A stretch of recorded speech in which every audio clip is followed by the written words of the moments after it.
కొంతమంది బలవంతంగా గోవుని వధిస్తూ ఉంటే శివాజీ కత్తి దూసుకుని వెళ్ళి నరికేస్తాను గోరక్షణ చేశాడు మహానుభావుడు, గోరక్షణ చేశాడు మహానుభావుడు.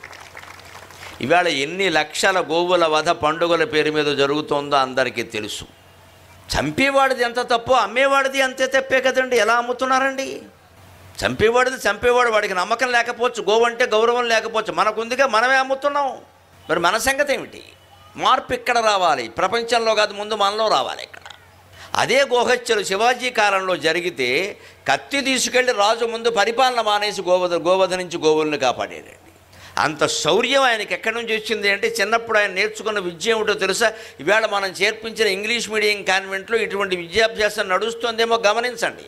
ఆవులించిన జాలు ప్రేవులెంచగా నేర్చి, అంత సూక్ష్మ దృష్టి ఉండాలి పిల్లలకి. అందుకే మనకి తెలుగులో చెప్తారు, మన సంస్కృతిలో ఆవులు ఎంచకండి అమ్మ, ఆవులించినప్పుడు ఎప్పుడు నోరు పెద్దగా తెరవకూడదు.